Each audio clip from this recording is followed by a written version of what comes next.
Sanibonani molweni, ndiyanamkela kwezaseTV ngesiXhosa. Ifamily ke iphumile ke kumnandi kuyokonwatywa njena kwenziwa yonke into lenziwayo yolonwabo.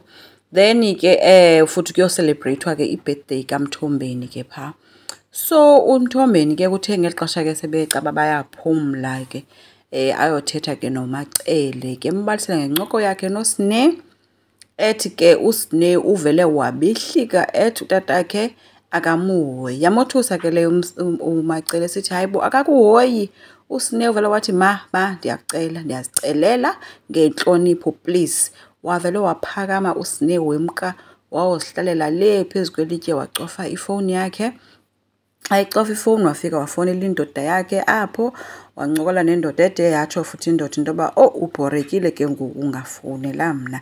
Wambuza umba wenzani. Uthe ke uSne kwi-diary session yena bese bemdikile nje abazali bakhe yiyo nto evele wenza kanje. Uye asuke nje xa kwakhe azifowunelele umntu wakhe ukwenzela uba kuzokwehla umsindo lo anawo. So nolwandle bekhona ke apha uthe ke naye xa ethethayo vele uSne yinto ayiqhelile yayenzayo le. So ulwandle babukele le nto ke eyenziwa nguSne kusho ukuthi yinto abayibuka almost every day ke ngoba bahlala naye bona edelela uMacele noMseleku phambi kwabo. So xa ebuya ke ubuye sesithi yho hayi yaze ndalingwa. Kuyabuza omnye uyalingwa. So after le kaSne ke into uMacele ubizwe nguMawande noOwam. And uthi itiming yabo iyabheda ngoba udikwe nguSne njengangoku akekho right kodwa ke uzobamamela. Bathe ke osisana bafuna ukuthetha nomama wabo ngento yefone nekeyboard.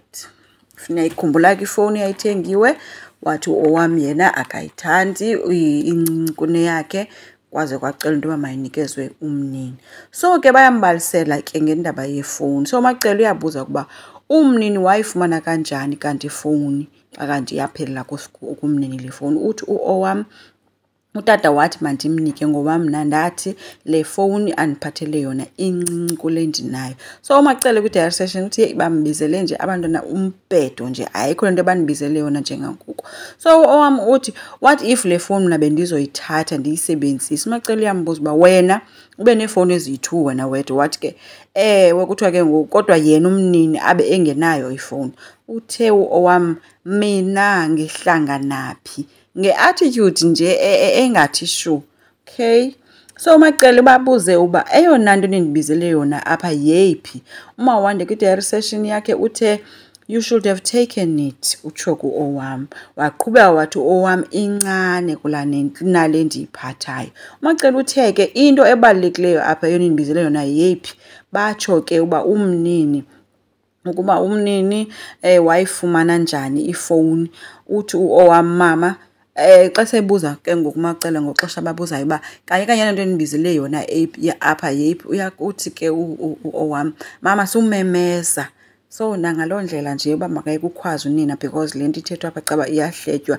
And ngoku zama into uMacele makabe kule nto bayenzayo ngolu hlobo bafuna yenzeke ngalo. So uyabuza ke uMacele kanti wena umnini zange umnike ngentliziyo yakho entle na.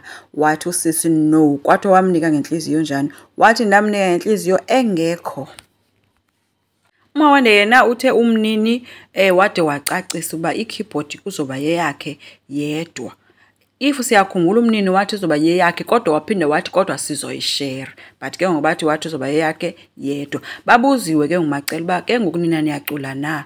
Wakho i-question ke ethi xa ngaba ke seyigqibile kubuza uMawande seyigqibile into yomusic uzoyithini. uMacele uthi kaloku yeyakhe izoqhubeka ayisebenzise. Nibuza kanjani loo nto. Uthi Owam uthe kaloku kufuneka kube equal izinto zenzeke equal. Kusho ukuthi nabo bafuna ikeyboard umntana ngamnye because nomnini onefowuni kodwa ke bona kuthiwa abaculi. Waphinde uMacele watsho into yoba andithi kaloku umnini akanafowuni. Uthi uMawande itablet yakhe itshone phi ngoba unayo itablet umntu. Uthi ke ngoku uMacele iphe yakho wena Mawande. Uthi yam yafa.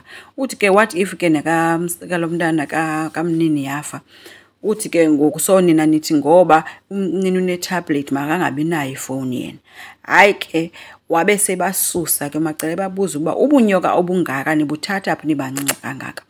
uMawande kwi-diary session ke uthe ifowuni was a gift from uDaddy to u-owam not umnini, not for umnini. Kusho ukuthi ke u-owam lo kwakumele uba uyithathile ifoni noba ngabe akazuyisebenzisa okanye kumsele kwakumele uba wayithatha le foni ayiphindise eshop noba umnini ukhala kangakanani na as long as bengazi uba nezinto ngokulingana ngokutsho kwabo kwakumele bavele nje mina ngokubona kwami yaphela yaphindele eshop le nto le foni. Qhubeke wababuza ke uba ninjani xa ninje ngowaphi kanti umnini lo ngathi nithetha ngomntana womzengi wakho wena umnini. Uthe-ke ngendlela adikwe ngayo ngabantwana ngathi ngababamba babhuqe ngenduku ababethe watsho-ke sukuma ke etafuleni ethi into eniyiqalileyo yekeni ayikho lento ninibisele yona apha wathi yekeni futhi nje wanqinisisa kuwami esithi owami uyandiva owami uthuluthe tu wathi ndithi owami uyandiva mayiphele lento mayiphele apha ngoku. So uma wandithe kwi-diary session yena she will just let it go and let umnini be the attention seeker. So owami ke wathi andazi ke nobukhuza because le nto ayivayo into engeyiyo. Uma wande ke uzamile ukunqinisisa le part ye-attention seeker esithi akaqali umnini nalapho babekhe baya khona I think se-Lake Eland apho azange yena umnini zange bayenza into ye-biking umnini kuthiwa wayekhala. So uthi nje i-attention seeker nje umthetho wakhe. Kodwa ke this time umacele wenze sure owami ke abantu bathi nje lo mntana lona uspoiled kakhulu and if akakhuzwa ngoku uzokonakala. Kodwa ke umacele guys uzivezile into ba noba ukwenzekani but umntana uyambona ba uphila iphimpilo and noba lo mntana bengaqala ukuyithetha phaa kulaa ndawo le nto noba nasendlini wayekhe wayithetha. So kuthiwa ke ngoku owam lo urecruithe uma wandi uba makabe nje naye qhubeke kwenzeke yonke lento but ke mna ndiyibonayo into yoba mna abantwana nje bayavana bafunda esikoleni esiyi-1 and for sure bayadibana bayancokola indlela abafunda ababatreat ngayo bafuna ifane. But ke ngoba feyila le part yoba i-keyboard abayidingi abaculi so kulapho ubafeyila khona ubuntwana buyavela ke ngoku. Enkosi ngicela siqhubeke silike subscribe singakhomenta futhi bye.